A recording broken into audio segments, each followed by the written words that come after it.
आज ही Doubtnut app download करें। Doubtnut पर होगा अब आपके सभी मैथ्स, केमिस्ट्री, फिजिक्स और बायोलॉजी डाउट्स का सफाया। बस अपने क्वेश्चन की फोटो खींचो, उसे क्रॉप करो और तुरंत वीडियो सोल्यूशन पाओ। Download now.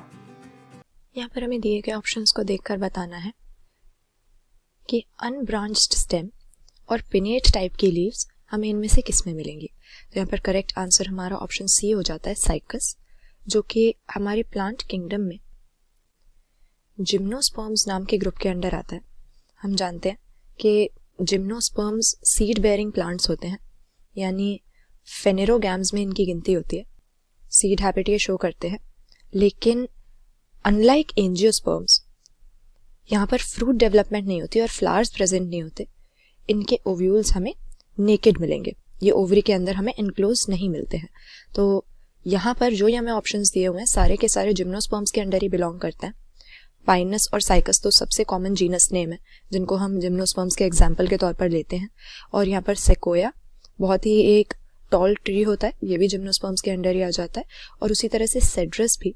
लेकिन हमें जो कैरेक्टरिस्टिक फीचर्स यहाँ पर मॉर्फोलॉजी के दे रखे हैं उसमें क्या क्या हमें दिया हुआ है। सबसे पहले कह रहे हैं कि स्टेम अनब्रांच्ड होनी चाहिए।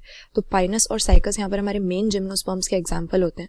और इन दोनों के बीच में जब हम डिस्टिंग्विश करते हैं तो सबसे मेन पॉइंट यही आता है, इन दोनों के बीच में क्या फ़र्क है, क्या डिसिमिलैरिटी है सबसे बड़ी, कि पाइनस में हम देखेंगे हमें ब्रांच्ड शूट सिस्टम मिलेगा, जबकि इस तरह की ब्रांचिंग साइकस में नहीं होती है। तो एक तो साइकस अनब्रांच्ड हो गया, और दूसरी चीज़ जो हमें दी हुई है पिनेट लीव्स, ये भी साइकस के लिए बिल्कुल करेक्ट है। हम देखते हैं कि हमारे पास अगर लीफ की मॉर्फोलॉजी देखें तो दो तरह की लीव्स होती हैं। एक होती है सिंपल लीफ, जो कि इंसाइज्ड नहीं होती, और अगर इंसाइज्ड होती भी है तो वो इंसिजन अंदर तक नहीं आती है। और दूसरी होती है हमारे पास कंपाउंड लीव्स, जहाँ पर एक लीफ में काफ़ी इंसिजन्स पड़े हुए होते हैं। तो हम कह सकते हैं कि एक लीफ कई सारे लीफलेट्स की बनी हुई होती है कंपाउंड लीव्स में। अब कंपाउंड लीफ भी दो तरह की हो सकती है। एक होती है हमारे पास पिनेट लीफ या पिनेटली कंपाउंड लीफ। इसमें हम देखते हैं कि जो लीफलेट्स होते हैं वो एक कॉमन एक्सिस से अराइज होते हैं। तो एक कॉमन एक्सिस के ऊपर लगे हुए होते हैं लीफलेट्स, जिसको हम लीफ के मिडरिब की या वेन की तरह देख सकते हैं। जबकि दूसरे टाइप की जो कंपाउंड लीफ हमको मिलेगी ये होती है पामेटली कंपाउंड लीफ या पामेट लीफ, जिसमें हम क्या देखते हैं कि जो लीफलेट्स यहाँ पर अराइज हो रहे हैं वो एक कॉमन एक्सेस से नहीं बल्कि एक ही कॉमन पॉइंट से निकल कर आएंगी।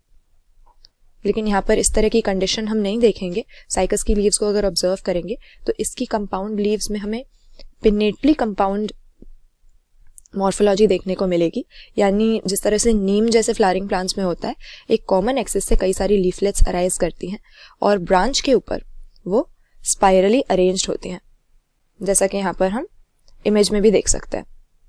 तो ये दोनों जो मॉर्फोलॉजिकल फीचर्स दिए हैं ये किसके कैरेक्टरिस्टिक हैं। हालांकि ऑप्शंस में दिए गए सभी जिम्नोस्पर्म्स हैं, लेकिन यहाँ पर ये दोनों चीज़ें अनब्रांच स्टेम और पिनेट लीव्स हमें इकट्ठे किस में मिलेंगी, केवल साइकस में। ऑप्शन सी हमारा सही आंसर है। क्लास 6 से 12 से लेके नीट, IIT, JEE मेंस और एडवांस के लेवल तक 10 मिलियन से ज्यादा स्टूडेंट्स का भरोसा। आज ही डाउनलोड करें डाउटनेट ऐप या व्हाट्सएप कीजिए अपने डाउट्स 8400 400 400 पर।